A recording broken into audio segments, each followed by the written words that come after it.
ನಮಸ್ಕಾರ ಸ್ನೇಹಿತರೆ, ಹನಿ ಹನಿ ಕಹಾನಿ ಚಾನಲ್ಗೆ ಸ್ವಾಗತ. ಇದು ಮಹಾರಾಜ ಧೀರಸೇನನು ಮೇಧಾವಿ ಮಂತ್ರಿಯನ್ನು ನೇಮಕ ಮಾಡಿಕೊಂಡ ಕಥೆ. ಒಂದು ಕಾಲದಲ್ಲಿ ದಶ ದಿಕ್ಕುಗಳಲ್ಲೂ ತನ್ನ ಸಾಮ್ರಾಜ್ಯವನ್ನು ಸ್ಥಾಪಿಸಿ ವೀರಾಧಿವೀರನಾಗಿ ಬಾಳಿದ ಮಹಾರಾಜ ಧೀರಸೇನನು ಈಗ ಅನಾರೋಗ್ಯದಿಂದ ಹಾಸಿಗೆ ಹಿಡಿದಿದ್ದನು. ಕೆಲವೇ ದಿನಗಳಲ್ಲಿ ಅವನ ಪ್ರಾಣ ಪಕ್ಷಿ ಹಾರಿ ಹೋಗುವುದರಲ್ಲಿತ್ತು. ಅವನಿಗೆ ಇಬ್ಬರು ರಾಣಿಯರಿದ್ದರು. ಹಿರಿಯವಳು ಸೂರ್ಯವತಿ ಮತ್ತು ಕಿರಿಯವಳು ಚಂದ್ರವತಿ. ಸೂರ್ಯವತಿಯ ಹೊಟ್ಟೆಯಲ್ಲಿ ಸೂರ್ಯಸೇನ ಎಂಬ ಮಗ, ಚಂದ್ರವತಿಯ ಹೊಟ್ಟೆಯಲ್ಲಿ ಚಂದ್ರಸೇನ ಎಂಬ ಮಗ ಜನಿಸಿದ್ದರು. ಇವರಿಬ್ಬರು ಧೀರಸೇನನಿಗೆ ಪ್ರೀತಿಯ ಸುಪುತ್ರರಾಗಿದ್ದರು. ಆದರೆ ಅವರಿಬ್ಬರು ಅಂಗವಿಕಲರಾಗಿದ್ದರು. ಹಿರಿಯ ಮಗ ಸೂರ್ಯಸೇನನಿಗೆ ಎರಡೂ ಕಣ್ಣು ಕಾಣುವುದಿಲ್ಲ ಹಾಗೂ ಕಿರಿಯ ಮಗನ ಎರಡು ಕಾಲುಗಳು ನಡೆಯಲಾಗದ ಸ್ಥಿತಿಯಲ್ಲಿ ಇರುತ್ತದೆ. ಮಹಾರಾಜ ಧೀರಸೇನನಿಗೆ ತನ್ನ ಸಾವಿನ ಬಗ್ಗೆ ಒಂಚೂರು ಚಿಂತೆ ಇರಲಿಲ್ಲ. ಆದರೆ ತನ್ನ ಉತ್ತರಾಧಿಕಾರಿಗಳಾಗಿ ರಾಜ್ಯ ಆಳಬೇಕಾಗಿರುವ ತನ್ನ ಮಕ್ಕಳ ಪರಿಸ್ಥಿತಿ ನೋಡಿ ಆತ ಚಿಂತೆಗೀಡಾಗಿದ್ದ. ತನ್ನ ಕೊನೆಯಾಸೆ ಎಂಬಂತೆ ಮಕ್ಕಳಿಬ್ಬರನ್ನು ಬಳಿಗೆ ಬರಮಾಡಿಕೊಂಡು ಆತ ಪ್ರೀತಿ ಮತ್ತು ದುಃಖದಿಂದ ಮಕ್ಕಳಿಬ್ಬರ ತಲೆನೇವರಿಸುತ್ತಾ, ಮಕ್ಕಳೇ, ನೀವಿಬ್ಬರು ಅಣ್ಣ ತಮ್ಮಂದಿರು, ರಾಮ ಲಕ್ಷ್ಮಣರಂತೆ ಇರಬೇಕು. ಕಣ್ಣಿಲ್ಲದ ನಿನ್ನ ಅಣ್ಣ ಸೂರ್ಯಸೇನನಿಗೆ ನೀನೇ ಕಣ್ಣಾಗಿರಬೇಕು. ಕಾಲಿಲ್ಲದ ನಿನ್ನ ತಮ್ಮ ಚಂದ್ರಸೇನನಿಗೆ ನೀನೇ ಕಾಲುಗಳಾಗಿರಬೇಕು.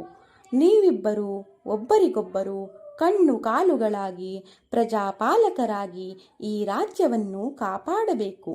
ಯಾವುದೇ ತೊಂದರೆಯಾಗದಂತೆ ನಿಮ್ಮಿಬ್ಬರ ಕೈಯಲ್ಲಿ ರಾಜ್ಯಭಾರ ಮಾಡಿಸುವಂತಹ ಮಹಾಮೇಧಾವಿ ಮಂತ್ರಿಯೊಬ್ಬನನ್ನು ನಿಮಗೆ ನಾನು ಕೊಡುತ್ತೇನೆ.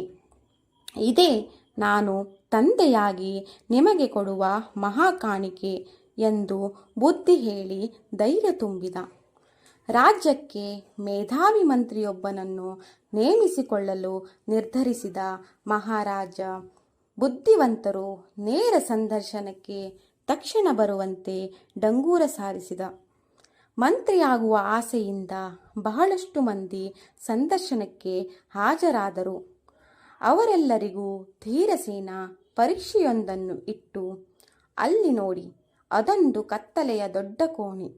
ಯಾವ ವಸ್ತುವಿನಿಂದಾದರೂ ಸರಿಯೇ, ಅದರಿಂದ 10 ನಿಮಿಷಗಳಲ್ಲಿ ಆ ಕೋಣೆಯನ್ನು ತುಂಬಿಸಬೇಕು.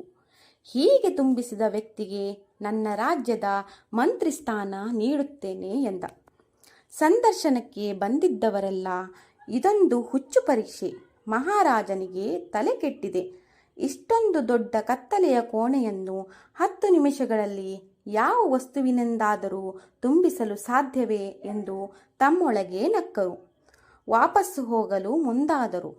ಆದರೆ ಅವರಲ್ಲಿ ಒಬ್ಬ ಮಾತ್ರ ಅಲ್ಲಿಯೇ ಗಟ್ಟಿಯಾಗಿ ನಿಂತು, ಕತ್ತಲೆಯ ದೊಡ್ಡ ಕೋಣೆಯನ್ನು 10 ನಿಮಿಷಗಳಲ್ಲಿ ನಾನು ತುಂಬಿಸುತ್ತೇನೆ ಎಂದು ಹೇಳಿದ. ಅಲ್ಲಿದ್ದವರೆಲ್ಲ ಆಶ್ಚರ್ಯದಿಂದ ಅವನತ್ತ ನೋಡಿದರು. ತಕ್ಷಣವೇ ಆತ ಕತ್ತಲೆಯ ದೊಡ್ಡ ಕೋಣೆಯ ಮಧ್ಯದಲ್ಲಿ ಒಂದು ದೀಪ ಹಚ್ಚಿಟ್ಟ. ಒಂದು ಕ್ಷಣದಲ್ಲಿ ಕೋಣೆ ಬೆಳಕಿನಿಂದ ತುಂಬಿಕೊಂಡಿತು.